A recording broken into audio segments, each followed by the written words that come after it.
নমস্কার। শুরু করছি আজকে অসময় উপন্যাসের নবম পর্ব। আজকে আপনারা শুনবেন অবিন। আজ সন্ধেবেলায় সুহাস এলো, সঙ্গে যতীন। সাদরে অভ্যর্থনা করে বললাম, এসো এসো, মাথাটা একটু বাঁচিয়ে এসো। সুহাস ভিতরে এসে আমার ঘরটা দেখতে লাগলো, আর যতীন তার জিরাফের মতন লম্বা গলা আরও লম্বা করে চৌকাঠে দাঁড়িয়ে দরজার মাথাটা মাপতে শুরু করল। ঘর দেখে সুহাস বলল, এটা তোমার বৈকুণ্ঠ নিবাসের চেয়ে ভালোই হয়েছে অবিন। আর একটু বড় হলে হাত পা ছড়াতে পারতে আরাম করে। যতীন ততক্ষণে ঘরে এসেছে, বলল, তোর ঘরের বাইরে একটা লোহার টুপি রাখিস অবিন, এইভাবে আর মাথা বাঁচিয়ে ঢুকতে পারবো না। আমি বললাম, টুপির কি দরকার? আমি বরং ভাবছি বাইরে একটা বোর্ড ঝুলিয়ে দেব, মাথা লইয়া সাবধান। বড় লোকরা বাজে ঝঞ্ঝাট ঝামেলা এড়াবার জন্য কুকুর দেখায়, আমি দেখাবো মাথা। যতীন বলল, সেটা নতুন কি, ওটা তো তুই বরাবরই দেখাচ্ছিস। ইচ্ছে হয় তো আরও দেখাতে পারিস, তবে তোর কাছে এসে ওই জিনিসটা আমাদেরও ঠিক রাখা মুশকিল। সুহাসরা হেসে উঠল, আমিও হাসলাম। সুহাস বলল, অবিন, তোমার এই হোটেলটা আমার খুব কাছাকাছিই হলো। একটা রিক্সা করেও আমার বাড়িতে চলে যাওয়া যায়। বলে একটু থেমে জিজ্ঞেস করল, তুমি কি গত রবিবারেই উঠে এসেছ? হ্যাঁ, 3-4 দিন হয়ে গেল তো। বাহ, কেমন লাগছে? চমৎকার। ওপরের ছাদ দিয়ে একটু আধটু জল চোঁয়ায়, নয়তো দেখছো না চিলে কোঠার মতন এই ঘরটা একেবারে ফাঁকায়, দুদিকে ছাদ, আলো বাতাসের একেবারে ছড়াছড়ি। যতীন বলল, বর্ষায় তো তোর জানলা দরজা দিয়ে জল ঢোকে রে, যা বাহার দেখছি। ঢোকে, তবে ওসব আমি গ্রাহ্য করি না। তোদের মতন অত রোজ্জ্বল বৃষ্টির খুঁতখুঁতনি আমার নেই যতীন। তোরা কলকাতার ফিনফিনে বাবু, মাথায় রোদ লাগলে পিত্তি বমি করিস, 2 ফোঁটা গায়ে জল পড়লে থ্রোট লজেন্স খাস। আমার ধাতটা আলাদা। যতীন চোখ টিপে বলল, তুই শালা মানুষ নয়, ধাতু। নে, চাটা বলে আয়। এটা আমাদের সে মেস নয় যে ঘরে বসে শুয়ে শুয়ে হাঁক ডাক করে কিছু পাওয়া যাবে। নিচে নেমে চেল্লাতে হয়। দোতলায় ম্যানেজারের ঘর। ভদ্রলোকের পুরো চেহারাটায় বুড়ো বুলডগ ধরনের, নাক ভরা নস্যি, চোখ দুটো অনবরত ছলছল করে, দাঁতের বাঁধানো পাটি দুটো দেখি জলের গ্লাসে ডোবানো থাকে। কথা বলার সময় ভাঙা গলায় জড়িয়ে জড়িয়ে কথা বলেন ভদ্রলোক। জীবের লালায় যেন জড়ানো থাকে অর্ধেক কথা। আমার আদপেই বরদাস্ত হয় না এই ম্যানেজারকে। হোটেলের মালিকের সঙ্গে ঘটনাচক্রে পরিচয়ের সুবাদে ওপরের ঘরটা আমি পেয়ে গিয়েছি, এতেই আমার খুশি থাকা উচিত। সেই খুশি নিয়ে রয়েছি আপাতত, ম্যানেজারকে আমল দিই না। তেতলায় নামতে ভানুর সঙ্গে দেখা হয়ে গেল। তাকে চায়ের কথা বলে ওপরে ফিরে এলাম। ফিরে এসে দেখি সুহাস আমার ক্যাম্বিসের চেয়ারটায় বসে, যতীন বিছানায় পিঠ টান করে শুয়ে পড়েছে। আমার এই নতুন ঘরটা লম্বায় মাঝারি, চওড়ায় কিছু ছোট, গোটা 3 জালনা, একটু বেঁটে খাটো বেখাপ্পা ধরনের জালনার পাল্লায় অ্যাসবেস্টাসের শিট আঁটা, মাথার ছাদটা 20 বর্গার। বাইরে অনেকটা খোলা জায়গা। ছাদের অন্য পাশে জলের ট্যাঙ্ক, টিনের শেড করা হোটেলের একটা গুদমখানা মতন। আমি ঘরে ঢুকতেই সুহাস বলল, হোটেলের নিচে দেখলাম দোকান। হ্যাঁ, নিচে দোকান, দোতলা তেতলায় বোর্ডার, ছাদের চিলেকোঠায় আমি সর্বোচ্চে অধিষ্ঠান করছি। তা কত লোক থাকে? এই জোনা 30টি সবে, সবাই পার্মানেন্ট বোর্ডার। সুহাস বলল, তা তোকে কত দক্ষিণা দিতে হয় অবিন? প্রায় 175। বলিস কি রে? সেই হোটেল ছেড়ে দে অবিন, আমার বাড়িতে চলে আয়, তোকে পেইং গেস্ট করে রাখবো। কয়েকটা এলোমেলো হালকা কথার পর সুহাস বলল, শোনো অবিনবাবু, তোমায় যে খবরটা দিতে এলুম, কাল জ্যাঠামশাই আসছেন। কালকে? হ্যাঁ, সচিদা আয়না জ্যাঠামশাই দল বেঁধে আসছে। মেস ছেড়ে চলে আসার আগে আমি জ্যাঠামশাইয়ের চিঠি পেয়েছিলাম। তিনি আসবেন জানিয়েছিলেন, কবে নাগাদ আসতে পারবেন সঠিক করে জানাতে পারেননি। মোহিনীর চিঠি পেয়েছিলাম। তিনিও কিছু নির্দিষ্ট করে জানাতে পারেননি। লিখেছিলেন জ্যাঠামশাইরা যতটা সম্ভব তাড়াতাড়ি আসবেন। সুহাস বলল, কাল বিকেলে আমায় একবার হাওড়া স্টেশনে যেতে হবে, তারপর লটঘট নিয়ে আসা। বেশ ঘাবড়েই যাচ্ছি। যতীন বলল, সংসার ধর্ম না করলে এইরকমই হয়। তুই 3টে অ্যাডাল্ট লোককে সামলাতে পারিস না, আর আমরা বউ ফৌ বাচ্চা কাচ্চা নিয়ে যত্রতত্র ঘুরি, কত বায়ানাক্কা সামলাই। সংসারের ঝামেলা সামলাবার একটা ট্রেনিং নে সুহাস, বুঝলি? বিয়েটা করে ফেল, দেখবি সাগর লঙ্ঘনের মতন শক্ত কাজটাও করে ফেলতে পারবি। আমি হেসে বললাম, হনুমান কি বিয়ের পর সাগর ডিঙিয়েছিল নাকি? সে আর বলতে, হনুমান তো ছেলে মানুষ। রামের মতন সাধাসিধে মানুষটাকে লঙ্কা পর্যন্ত টেনে নিয়ে গিয়ে লড়াই বাঁধাবার কোনো দরকারই ছিল না। বিয়ে না করলে বেচারিকে রাবণের সঙ্গে এমন লড়াই টড়াই করতেও হতো না। 7 কাণ্ড রামায়ণ 2-3টে কাণ্ডতেই শেষ করে ফেলা যায়। অথচ জয়সা বিয়ে তয়সা বউয়ের বায়নাক্কা। নে শালা, বনবাসে নিয়ে চল। বুঝলি অবিন, বিয়ে করলেই কাণ্ড বাড়ে। আমি হেসে ফেললাম, বললাম, বুঝলাম, কাণ্ডটাই বাড়ে, জ্ঞানটা নয়। সুহাসও আমার কথা শুনে হাসল।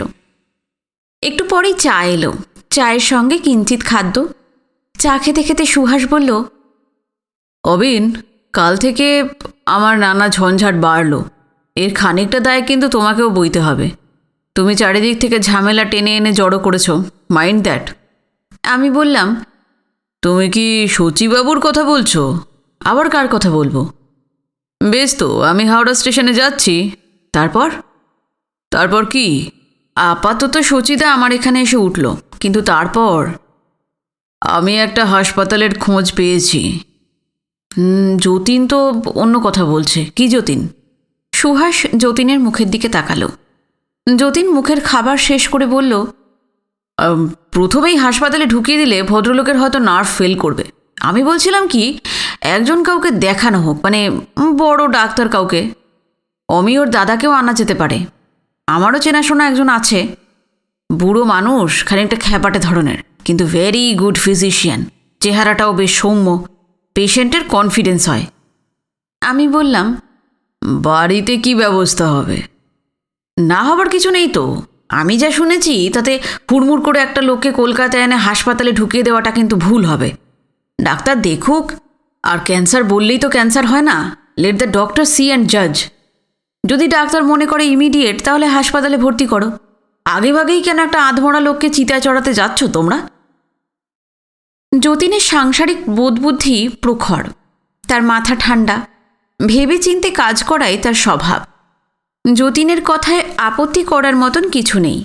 আমি সুহাসের দিকে তাকিয়ে বললাম, যতীন তো ঠিকই বলছে। যতীন বলল, হাসপাতালের জন্য আর ভাবনা কি? সুহাস মোটামুটি একটা অ্যারেঞ্জমেন্ট করেই রেখেছে। কোথায়? আমি জিজ্ঞেস করলাম। যতীন কিছু বলল না, শুধু সুহাসকে আর চোখে দেখিয়ে দিয়ে মুচকি হাসল। সুহাস বলল, ওই আমার বাড়ির উল্টো দিকে একজন মেয়ে ডাক্তার থাকেন, তার সঙ্গেই অ্যাক্সিডেন্টালি আলাপ হয়েছিল একদিন। মাঝে সাঝে দেখা সাক্ষাৎ হয়। আমি তাকেই বলেছিলাম একবার, মানে ডিরেক্টলি নয়, ইনডিরেক্টলি। চায় চুমুক দিয়ে যতীন ঠাট্টা করে এবার বলল, সুভাষের অর্ধেকটা জীবন ইনডিরেক্টলি করেই কেটে গেল অভিন। আমি বলি এবার, লেডি ডাক্তারটির নাম ইন্দুমতি হালদার। বাঙালি খ্রিশ্চান, দেখতে ভালো, কিন্তু একটু সেতির দাগ আছে। সুহাসকে বাড়ি নিয়ে গিয়ে চা খাইয়েছে। ইন্দুমতি সদ্য ডাক্তারি পাশ করে হাসপাতালে হাউস সার্জন হয়ে আছে। তা কোন ডিপার্টমেন্টে সুহাস? জেনারেল ওয়ার্ডে। ওখানে বেশি দিন থাকবে না, পার্সোনালে চলে আসবে। আমরা সবাই একসঙ্গে হেসে উঠলাম। যতীন সিগারেট ধরালো, আমরাও সিগারেট ধরিয়ে নিলাম। সুহাস বলল, আমি সত্যি বলছি ভাই, শচীদাকে ফেস করতে আমার খুব ভয় করছে। সামহাউ আমার মনে হচ্ছে মানুষটা যেখানে ছিল সেখানেই বাকি কটা দিন শান্তিতে থাকতে পারত। কলকাতায় টেনে এনে আমরা হয়তো ভুলই করলাম। আমি বললাম, সুহাস, আমাদের দেশের বেশিরভাগ লোকই বোকার মতন কোনো কিছু না জেনেই মরে। জানলে তাদের মরা কিছুটা আটকাতো।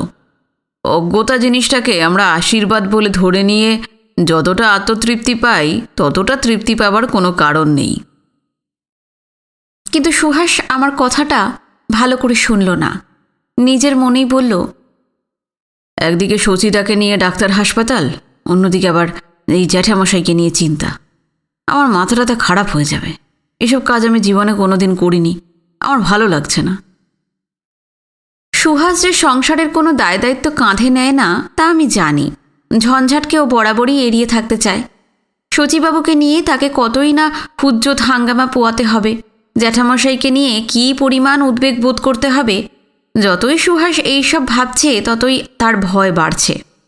আমি হেসে বললাম, তুমি কিছুই করবে না, তুড়ি মেরে দিন কাটাবে। তা তো হয় না সুহাসবাবু, সংসারের জ্বালা একটু আদ্রু এবার বোঝো। আমার কথায় সুহাস যে চটে গেল তা নয়, তবে রাগের মতন করে বলল, লেকচার মেরো না তো। তুমি আমায় রেসপন্সিবিলিটি শেখাবে? Most irresponsible man. আমার তো ভাই সংসার নেই, আমি তো একলা। যতীন বলল, তোর বাগাড়ম্বরটাই তাই বেশি। আমি বললাম, আড়ম্বর জিনিসটা সকলকে মানায় না যতীন, বড়কেই মানায়। যেমন দেখো বর্ষার মেঘ যখন আসে তখন তার আড়ম্বরখানা দেখেছ, ওটা সেই রকমই, আমাকেই মানায়। তুমি কে হে হরিদাস? আমি অবিন। তোর যদি বুদ্ধি বলে কিছু থাকতো দেখতে পেতিস, জাত বলে একটা কথা আছে। তোরা হলি বেগুনের জাত, মাথায় বাড়বি না, দামে চড়বি না, মাঠে ঘাটে মাটি কুপিয়ে তোদের চাষ হবে। আমার জাত আলাদা, আমি রেয়ার স্পিসিসের মধ্যে, হাটে বাজারে আমাকে পাওয়া যায় না। যতীন মুখ খারাপ করে বলল, শালা রেয়ার স্পিসিস। আমরা তিনজনেই হেসে ফেললাম। আরও ২-৫ কথার পর যতীন উঠল। সে বেহালার দিকে থাকে। এখন রাত হয়ে আসছে, বৃষ্টি আসারও সম্ভাবনা রয়েছে। বাইরে মাঝে মাঝে বিদ্যুৎ চমকাচ্ছিল। যাবার সময় যতীন বলে গেল, কাল সে খোঁজ নেবে সুহাসের। যদি ঠিক করে ফেলা যায় তবে সে তার চেনাশোনা বড় ডাক্তারের খোঁজ খবর করে পরশু দিনই তাকে সুহাসের বাড়িতে আনতে পারে। যতীন চলে যাবার পরও সুহাস আবার একটা সিগারেট ধরালো। বলল, বাড়ি ছেড়ে সবাই চলে আসছে, ওদিকে দিদি একলা থাকবে, আমার ভালো লাগছে না। সচিবতীকে কলকাতায় পাঠাতে বলার পরিণাম যে এমন দাঁড়াবে আমিও আগে বুঝিনি। পরে জ্যাঠামশাইয়ের চিঠি থেকে বুঝেছি তিনি আসছেন নিজের তাগিদে। সচিবতীকে একা পাঠাতে তার ভরসা হয়নি। আয়না তার সঙ্গে আসতে পারে লিখেছেন, কিন্তু ওর বিয়ের ব্যাপারে আসছেন যে তা আমায় লেখেননি। মোহিনীর চিঠিতে বরং তার উল্লেখ যেন দেখেছি।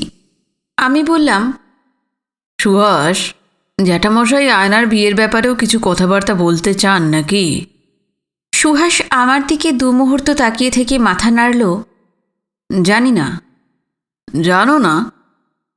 ও আর হবে না বলে সুহাস অন্যদিকে চোখ ফিরিয়ে বসে থাকল।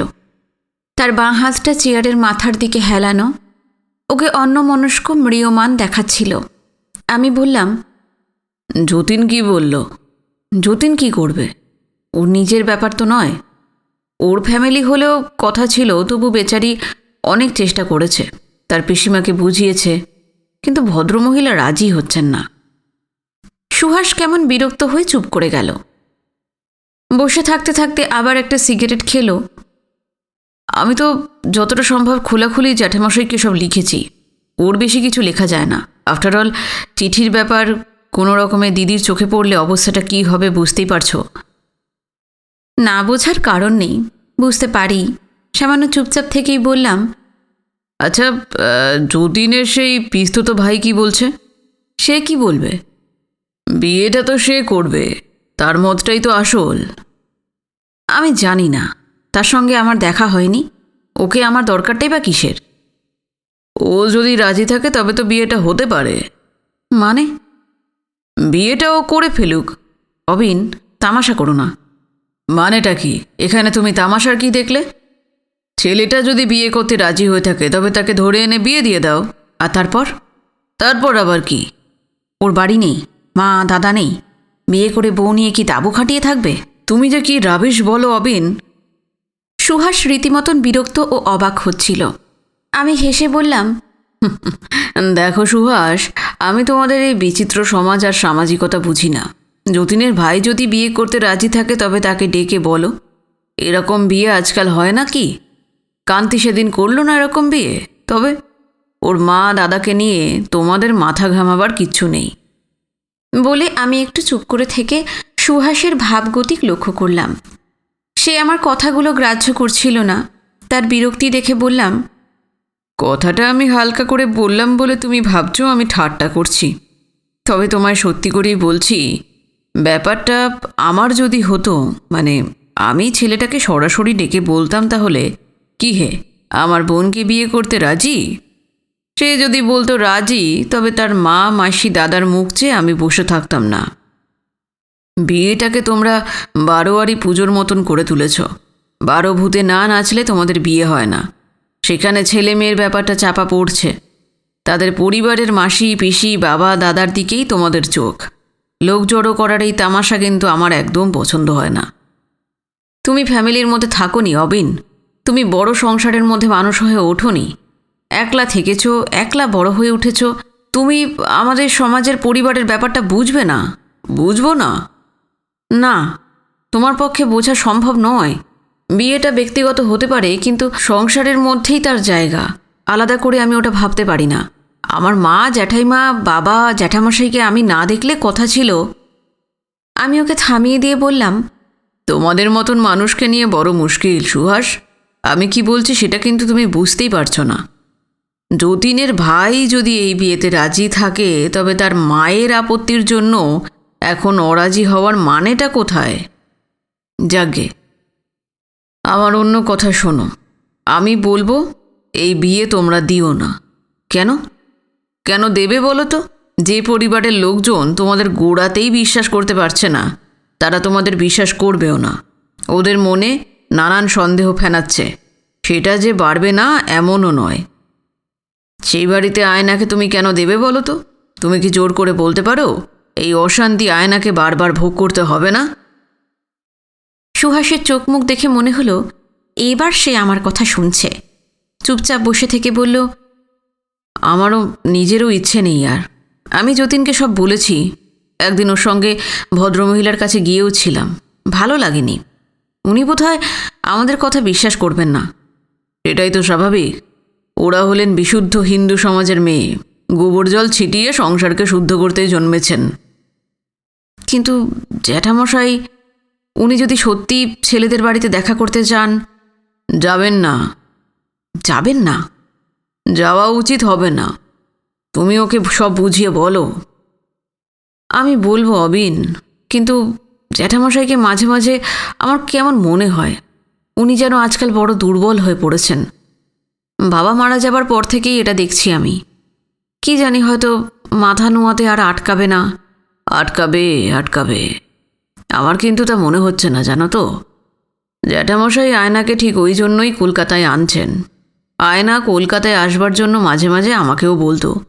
হয়তো কদিনের জন্য বেড়াতেই নিয়ে আসছেন, কিন্তু সেটা ওখানে বলা যেত না বোধ হয়। খানিকটা লুকোচুরি বুড়ো বয়সে তাকে খেলতে হচ্ছে সুহাস। উপায় কি? কেন তা তুমি জানো? সুহাস বিষণ্ণ মুখে বসে সিগারেটটা শেষ করল। আবার চুপচাপ হাই তুলল ছোট করে। তারপর গা তুলে বলল, আমি যখন আমাদের পরিবারের কথা ভাবি না অবিন, কেমন যেন হয়ে যায় জানো তো। অদ্ভুত এক অবস্থা হয়েছে আমাদের। আমরা যেন কোথায় এসে একটা আটকে গিয়েছি। দিদি, আমি, আয়না, সকলেই। জ্যাঠামশাইও কিছু করতে পারছেন না, পারবেনও না। আমরা যে কোথায় আটকে গেলাম তোমায় বোঝাতে পারবো না অবিন, তোমায় বোঝাতে পারবো না। আমি কোনো কথা বললাম না। সুহাসকে এখন বিষণ্ণ দেখাচ্ছিল। সে সত্যিই কোথাও যেন আটকে পড়েছে। সুহাস আবার বলল, তুমি কিছু বলতে পারো অবিন? আমি কি পারবো সুহাস? তবু বলি, আমার মনে হচ্ছে তোমাদের পরিবারের মধ্যে একটা ক্ষয় এসে দেখা দিয়েছে। যাকে চলতে হয় তাকে খইতে হয়। তোমরা সেই সত্যিটা স্বীকার করতে চাইছো না। আমার রামদাস বলতো, ধুতি কুর্তা পরনে থাকলে তা দিনে দিনে জীর্ণ হবে, তারপর ছিঁড়ে খুঁড়ে ফালা ফালা হবে। জগতের এই ক্ষয়ের হিসেবটা মাথায় না রাখলে আফসোস করতে হয়। যদি ওটা মানতে পারো, দুঃখ থেকে খানিকটা বাঁচবে। সুহাস আমার মুখের দিকে স্থির চোখে তাকিয়ে থাকতে থাকতে মুখ ফিরিয়ে নিল। তার দীর্ঘশ্বাসের শব্দ কানে গেল। সুহাস শেষে উঠে দাঁড়ালো, বলল, চলি। কাল তুমি আসছো তো? তাহলে যাব, নিশ্চয়ই যাব। হাওড়া স্টেশনেই আসবে। ওই যে ট্রেনটায় তুমি ফিরেছিলে, সেইটাতেই ওরা আসছে। ঘর থেকে বেরিয়ে দেখি আকাশের কোণে বিদ্যুতের চমক আরও বেড়েছে। ঠান্ডা বাতাস দিয়েছে। সুহাস বলল, যেতে যেতে বৃষ্টি এসে যাবে না তো আবার? আসতে পারে। সুহাসকে হোটেলের নিচে পর্যন্ত পৌঁছে দিয়ে আবার যখন উঠে এলাম, মনে হলো খোলা ছাদে অন্ধকারে আমায় যেন কেউ ডাকল। তাকিয়ে দেখলাম না। ডাকটা কানে শুনতে পাবার মতো নয়। মোহিনী যখন আমায় ডাকেন, এমন করেই ডাকেন। মোহিনী আমায় কেন স্মরণ করেছেন বুঝতে আমার বিন্দুমাত্র কষ্ট হলো না। আমি হলাম সেই দাগি চোর। কোতোয়ালিতে ডাক পড়লেই যে বুঝতে পারে কোথাও কিছু খোয়া গিয়েছে।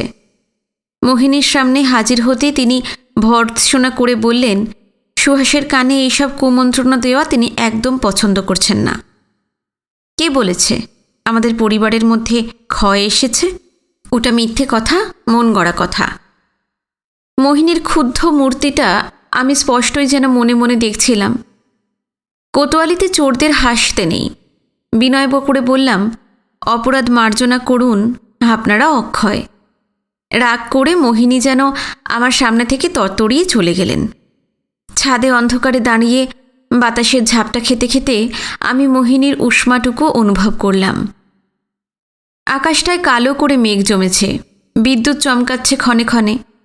আশেপাশের বাড়ির খোলামেলা জায়গায় আলোগুলো যেন মুখ বাড়িয়ে বর্ষা আসার অপেক্ষা করছে। ঘরে ফিরে দেখি বাতিটা দপদপ করছে। সামান্য সময়ে নিববে কি নিববে না করে বাতিটা নিজেকে সামলে নিল। আমি ক্যাম্বিসের চেয়ারটায় হাত পা ছড়িয়ে আরাম করে শুয়ে পড়লাম। জগতে এক ধরনের নির্বোধ থাকে, যারা কোনো কিছুতেই হারাতে রাজি নয়। স্বাভাবিকভাবে যেটা যায় তাও তারা হারাতে চায় না। এরা হলো কথা সরিৎসাগরের সেই মূর্খ রাজার মতন, যে যথাসাধ্য ভোগসুখ করেও বয়সকালে ভেবেছিল ভোগের জন্যে জীবনটাকে ধরে রাখার নিশ্চয়ই কোনো পার্থিব উপায় আছে।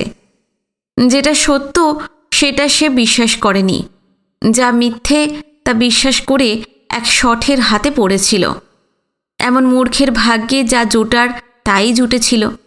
সে না পেয়েছিল নবযৌবন, না প্রবীণত্বের সান্ত্বনা। যজাতীয় যৌবন ভিক্ষা করেছিলেন, কিন্তু তাকে মূর্খ বলি না।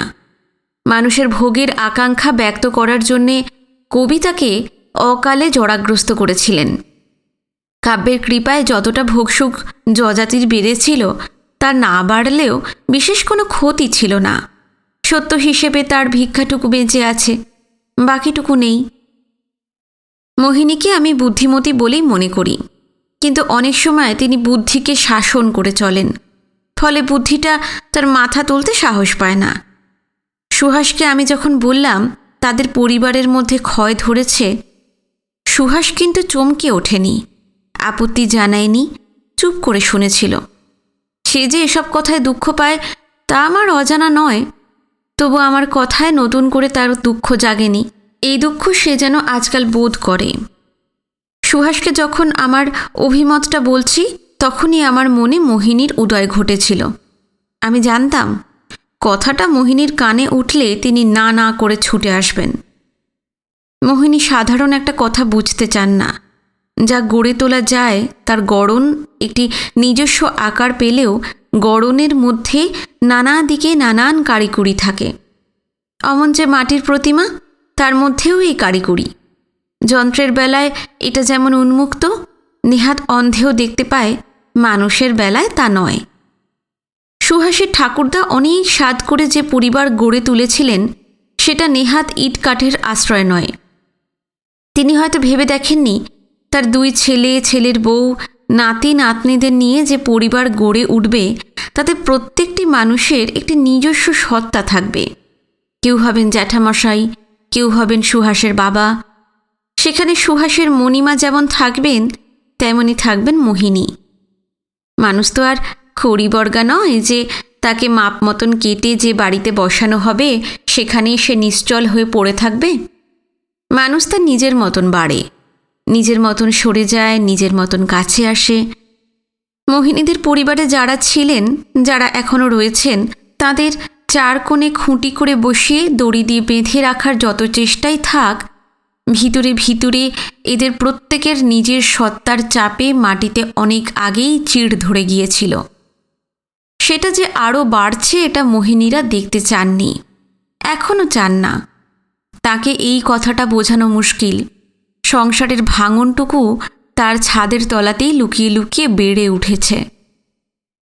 একদিন কথায় কথায় মোহিনীকে আমি জিজ্ঞেস করেছিলাম, আপনারা সবাই মিলে যে জিনিসটা ধরে রেখেছেন সেটা কি?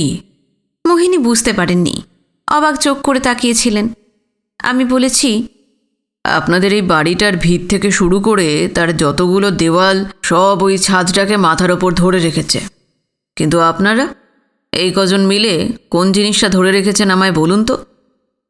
ওটা আমাদের বলার কথা নয়। তবু শুনি। সুহাস বলবে, আমি জানি না। মোহিনী আমাকে এড়াতে চাইছিলেন, না এড়িয়ে তার কোনো উপায় ছিল না। আমি জানি তিনি আমায় স্পষ্ট করে কোনো জবাব দিতে পারতেন না। আমরা অনেক কিছু না জেনেও জানার মতন গ্রহণ করি।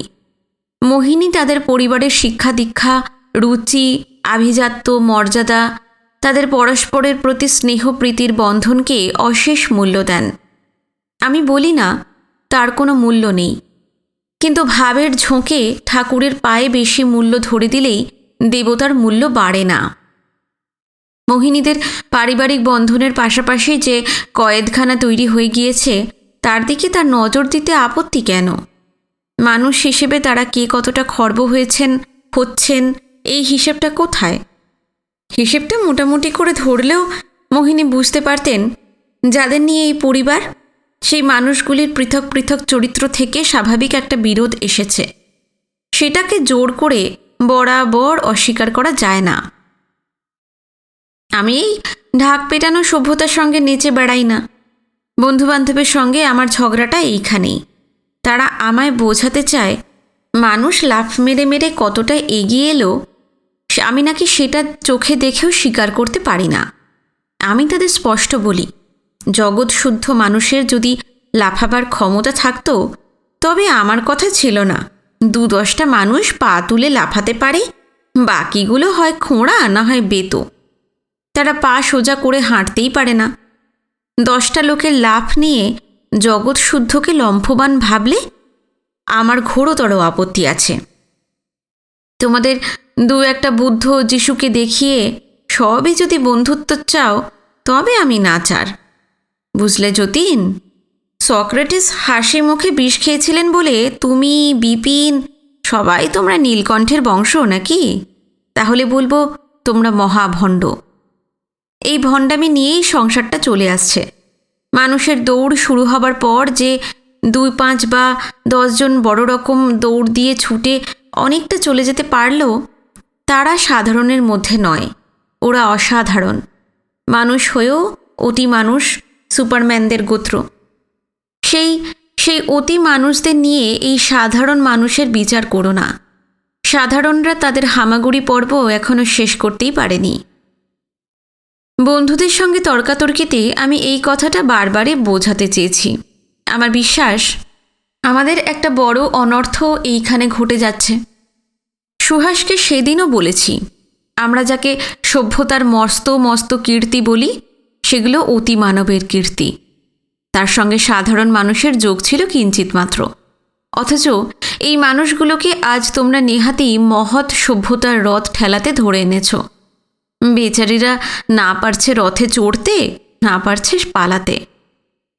মোহিনীকে আমি একবার চিঠিতে লিখেছি, মানুষের পক্ষে এটাই হয়েছে সবচেয়ে বিড়ম্বনা। সমাজ সংসার তার সামনে কর্তব্য অকর্তব্যের এমন একটা বৃহৎ ফর্দ ধরে দিয়েছে যে বেচারি সেই যজ্ঞের ফর্দ মিলিয়ে বাঁচতে গিয়ে হিমশিম খেয়ে যাচ্ছে। এই ফর্দ তার মেনে নেবার কোনো দরকার ছিল না, কেননা সেটা তার সাধ্যাতীত। কিন্তু সমাজ এমনই পদার্থ যা আমাদের ক্ষমতা, অক্ষমতা, মর্জি, স্বাধীনতাকে পরোয়া করার জন্যে বসে নেই। সে বসে আছে রাজাসনে। আমরা তাকে সেলাম দেব, এটাই তার ইচ্ছে। মানুষকে বাঁধবার এমন ষড়যন্ত্রকে আমি ঘৃণা করি। মানুষের পক্ষে এটা মুক্তি নয়, আনন্দ নয়, এ হলো দাসত্ব। মোহিনীকে চিঠি লিখতে বসলে আমার ভিতরকার একরোখা অবিনটা যে বেজায় খেপে যায় তা আমি বুঝতে পারি। মনে হয় মোহিনী আমার প্রতিপক্ষ, শত্রু। তিনি প্রায় মুখ বুজিয়ে আমার বিরোধিতা করছেন। নিজের জায়গায় দাঁড়িয়ে তার পরিবার এবং সংসারকে উদাহরণ হিসেবে দেখিয়ে নিজের জীবনের ব্যর্থতাকে সহ্য করে তার ভালো মন্দ নীতিজ্ঞান নিয়ে আমায় স্পর্ধার সঙ্গে দেখাতে চাইছেন তিনি স্বাভাবিক সত্য। মোহিনীর এই অহংকার আমার সহ্য হয় না। আমি তাকে বলি, আপনি জানেন না মানুষ হিসেবে মুক্তির আনন্দ কোথায়। আপনাকে চীনা উপকথা থেকে একটা গল্প শোনাই। এক নদীর ধারে একটা ষাঁড় এবং শুয়োর ছানার মধ্যে ভাবসাব হয়েছিল। তারা রোজই এক জায়গায় চড়তে আসতো, এসে গল্পগাছা করত। ষাঁড়ের বড় দুঃখ ছিল তাকে মানুষ অনাদর করে। একদিন তার কপাল ফিরল। কিছু মানুষজন এসে ষাঁড়টাকে খাতির করে ধরে নিয়ে গেল। শুয়োর ছানাটা পালিয়ে গিয়ে দূর থেকে শুধু দেখল ষাঁড় বাবাজি হাসতে হাসতে মানুষদের সঙ্গে চলে যাচ্ছে। কিছুদিন পরে সেই ষাঁড়টাকে খাইয়ে দাইয়ে হৃষ্টপুষ্ট করে স্নান করিয়ে লোকগুলো তাকে আবার নদীর ধারে নিয়ে এলো, এবার অবশ্য দড়িতে বেঁধে। তারপর দেখা গেল নদীর ধারে এনে তাকে হাঁড়ি কাঠে চাপানো হচ্ছে। আর খানিক দূরে নদীর কাদায় সেই শুয়োর ছানাটা নিজের মনেই গড়াগড়ি খাচ্ছে।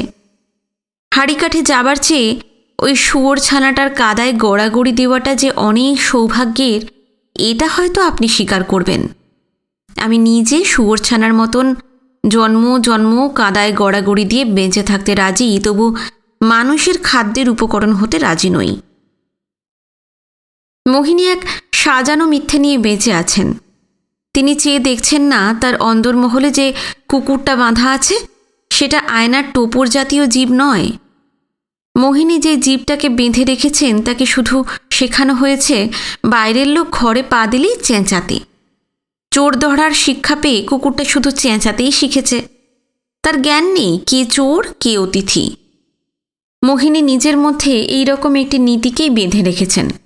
সে শুধু চেঁচিয়ে চেঁচিয়ে নিজেকে জাহির করে, তার মনিবকে বোঝায় চোর এসেছে। এদিকে মনিব বোঝে না সব শব্দই চোরের পায়ের নয়। মোহিনীকে আমি লিখেছি, মেয়েদের চরিত্র হলো তারা নৌকোর মতন ভাসতে পারে। নিতান্ত ঝড়ঝাপটায় কাবু না হলে তারা জলের তলায় ডোবে না। আপনি সংসার তরঙ্গে অনন্তকাল ভেসে থাকুন, তাতে অন্যদের আফসোস হবে না। আমি বেচারি এই আফসোসে মরব। হায় হায়, আপনি চিরটাকাল ঘাটেই শুধু বাঁধা থাকলেন, না পারলেন স্রোতে ভেসে যেতে, না পারলেন ডুবতে।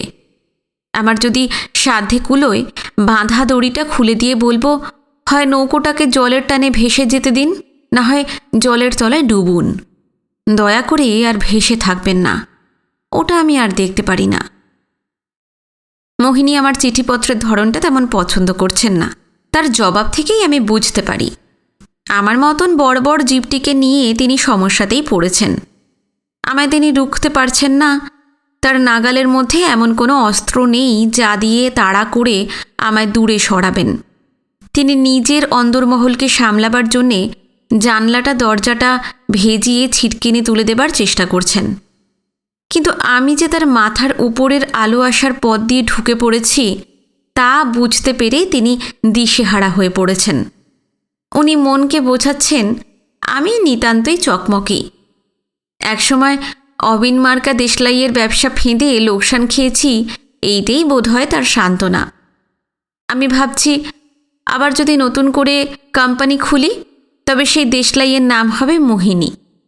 তার আগুনের ফুলকি দেখে আমি আত্মহারা হয়ে বলবো, সাব্বাস মোহিনী দেশলাই, তোমারই জিত হলো অবিন। আমি হো হো করে হাসছি আর দেখি বাইরে থেকে হুড়মুড় করে বৃষ্টি ঢুকে পড়েছে। বাতাসের দমকায় জলের ছাট এসে বিছানা ভিজিয়ে দিচ্ছে। জানালা বন্ধ করতে করতে দেখলাম ঘরের আলোটা আবার সেই রকম দপদপ করতেই শুরু করেছে। মোহিনীর অবস্থা হয়েছে বাতিটার মতো, জ্বলবে কি নিববে বুঝতে পারছে না। রাত্রে শুয়ে শুয়ে কী কথা ভাবতে ভাবতেই কালকের কথা মনে পড়ল। সচিপতিরা কাল আসছেন। সচিপতি আসার পর তাকে নিয়ে আমাদের ব্যস্ততা কতটা বাড়বে তা অনুমান করা যাচ্ছে না। যতীনের পরামর্শই ভালো। হয়তো আমাদের এত উদ্বেগের কোনো সঙ্গত কারণ আর থাকবে না, কিংবা সেই উদ্বেগ আরও বাড়বে। আপাতত কিছু বলা যায় না, সবই অনিশ্চিত। জ্যাঠামশাইয়ের কলকাতায় আসার কতটা প্রয়োজন ছিল আমি বুঝতে পারছি না। তিনি আমাকে তো তেমন করে কিছু লেখেননি, শুধু লিখেছিলেন সচিপতির সঙ্গে তিনিও আসবেন। একেবারে অনর্থক যে তিনি আসবেন এমনও আমার মনে হয় না। সচিপতি তাকে টেনে আনছেন কি না আমি জানি না, বা এমনও হতে পারে জ্যাঠামশাইয়ের মনে হয়েছে সচিপতির হাত ধরে পৌঁছে দিয়ে যাওয়াই তার কর্তব্য। আয়নার কলকাতায় আসার বড় স্বাদ ছিল। সে আসছে আসুক, কিন্তু তার এই সময় এসে কি লাভ হবে আমি জানি না। সুহাসদের বাড়িতে মোহিনী একা পড়ে থাকলেন, অন্যরা সবাই চলে এলেন। আমার এও যেন কেমন ভালো লাগছিল না।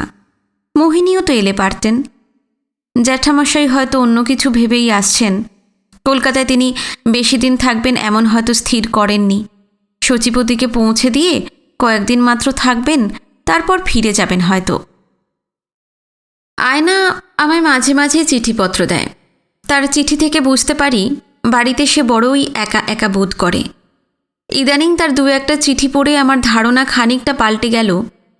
আয়নার মধ্যে যে ছেলে মানুষই ছিল সেটা যেন সরে গেছে। সে দেখছি হঠাৎ বেশ গম্ভীর হয়ে চিঠিপত্র লিখতে পারছে। আয়না মোহিনী নয়। তার সরলতা, চঞ্চলতা গোপন করার কোনো চেষ্টা আমি আগে দেখিনি। কলকাতায় ফিরে এসে তার প্রথম দিককার চিঠিগুলো পড়তে গিয়ে আমি অট্টহাস্য হাসতাম। একেবারে হালে দেখলাম আয়নার লেখার ভাষাও পাল্টেছে। সে আর সরল করে কিছু লেখে না, উচ্ছ্বাসের মাত্রা খুবই কমে গিয়েছে। মোহিনী যে তাকে কিছু নীতিশিক্ষা দিয়েছেন এমন ধারণা আমি করছি না, কিন্তু আয়না যে মেয়ে এই বোধটা যেন সে আবিষ্কার করে ফেলেছে। আমার কাছে তার সংকোচের কোথাও কোথাও কারণ থাকলেও সে লিখেছে, অবিন্দা, এখানে আমার আর ভালো লাগে না। সকাল থেকে রাত পর্যন্ত চুপচাপ বসে থাকি।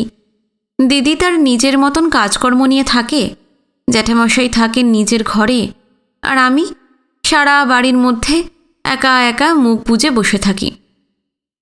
আমার বন্ধু বিনু এলে তার সঙ্গে একটু আধটু গল্প করি। বিনুও এবার চলে যাবে। কলকাতায় গেলে আমি বেঁচে যাব।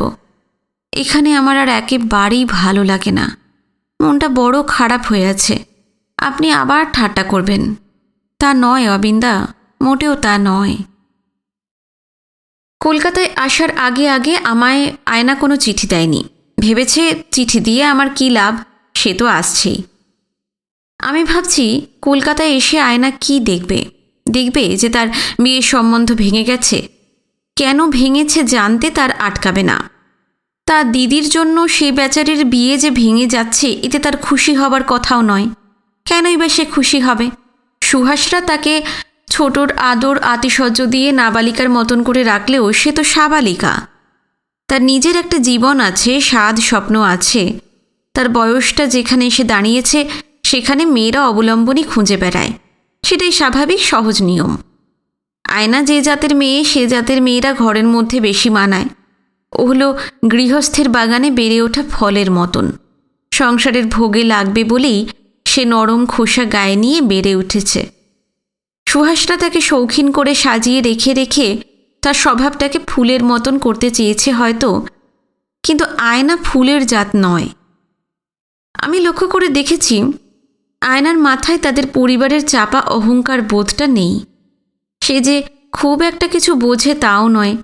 সংসারের অন্য 5 জনের মধ্যে থেকে থেকে একটা সমীহের ভাব এসেছে, তার বেশি নয়। তার দোষ হলো সে চারদিক থেকে চাপা পড়ে গিয়ে একটু ভীতু ধরনের হয়ে গিয়েছে, নিজেকে মেলে দিতে পারেনি। আমার মনে হয় আয়না খুব সাধারণ। তার যেটুকু চাওয়া তার মধ্যেও অসাধারণত্ব নেই। সে তার নিজের অংশটুকু সহজে সংসারের মধ্যেই খরচ করে বাঁচতে চায়। তার এই স্বাদ অপূর্ণ থাকলে সে কি করবে আমি জানি না। মোহিনী যে এমন করে তার পথে বাধা হয়ে দাঁড়াবে আয়না হয়তো ভাবতেও পারেনি। যখন বুঝতে পারবে তখন কোন চোখে তার দিদিকে দেখবে কে জানে। সুহাসকে আমি আয়নার বিয়ের কথা খুব একটা জিজ্ঞেস করি না, যা বলার সে নিজেই বলে। আমাদের সমাজে মেয়েদের অবস্থাটা হলো ব্যবহার্য সামগ্রী হিসেবে। আমরা তাকে ব্যবহার করি, স্বতন্ত্র করে মূল্য দিই না। এটা সর্বত্রই চলেছে, এখানে কিছু বেশি। মেয়েদের নিয়ে আমাদের যত হইচই, তার আড়ালে যে আমাদের স্বার্থটুকু গোপনে কাজ করে চলেছে তা আজকাল চোখে পড়ার উপায় থাকে না। কিন্তু যাদের চোখ আছে তারা বুঝতে পারে ভগবান মেয়ে জাতটাকে আলাদা করে আকার দিয়ে গড়েছেন বলে বেচারিদের নিয়ে কত তামাশাই করি, কত রকম ফন্দি করে কাজে লাগাই তাদের। হায় রে, আমার মাকে আমার মনে পড়ে। পুণ্যবালা, আমার মা তার স্বামীর কাছে নারী হিসেবে কোনো মূল্যই পায়নি। বাবার চারপাশে ছড়ানো সরকারি অফিসের নিতান্ত তুচ্ছ একটা ফাইলও যতখানি নজর কাড়ত, আমার মা বোধহয় তাও নয়। বাবা তার গার্হস্থ্য জীবনের কতক আচার পালন করার জন্যই যেন মাকে এনেছিলেন। মা শুধু সেইটুকুই পালন করত। আমার ধারণা বাবা এবং মায়ের মধ্যে কোনো হৃদয় সম্পর্ক গড়ে ওঠেনি। বাবা ছিলেন নিজের কৃতিত্ব নিয়ে ব্যস্ত, আর মা থাকত নিজের জীবনের বেদনা নিয়ে আড়ালে। আমার সঙ্গে মায়ের সম্পর্কটাও কেমন খাপছাড়া ছিল। আমি ঠিক জানি না মা তার স্বামীর সংসার করতে এসে কী ধরনের অবহেলা বা আঘাত পেয়েছিল, যার ফলে মায়ের মন থেকে সন্তানের জন্য কোনো আকুলতা তেমন করে ফুটে উঠত না। মা যেন নিজের মধ্যে একটা আশ্চর্য জগৎ গড়ে নিয়েছিল। সেখানে স্বামী তো নয়ই, ছেলেরও পা রাখার জায়গা ছিল না। আমার সেই মাকে আমি বুঝতে পারতাম না। মনে হতো বাবা এক জগতে বেঁচে আছেন, মা অন্য জগতে। আমার বাবার আশভারী রাগী প্রকৃতির মানুষ হলেও স্ত্রীর সঙ্গে অসভ্য আচরণ করতেন না। আমি কোনোদিন বাবাকে মায়ের সঙ্গে ঝগড়া করতে শুনিনি। তিনি বোধহয় ধরে নিয়েছিলেন অফিসে বাবার যে মর্যাদা, বাড়িতেও সেই একই মর্যাদা। বেয়ারা পিয়নের মতন মার সঙ্গে অসদাচরণ তার মতন পদস্থের শোভা পায় না।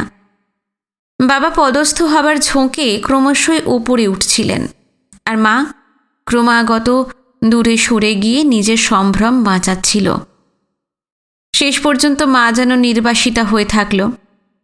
আমার মা পুণ্যবালা অসুন্দর ছিলেন না।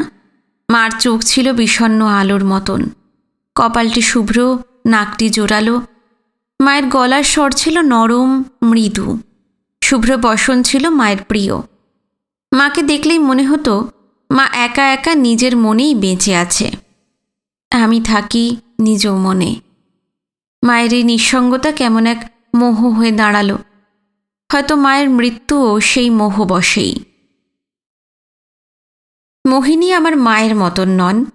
আমার মা বিধাতার কাছে বর্জে একটি আশ্চর্য শান্ত, নম্র, নিরাসক্ত হৃদয় পেয়েছিল। সেই হৃদয় মাকে নিঃসঙ্গতার মধ্যেও ম্লান করেনি। মোহিনী সেই বরটি পাননি।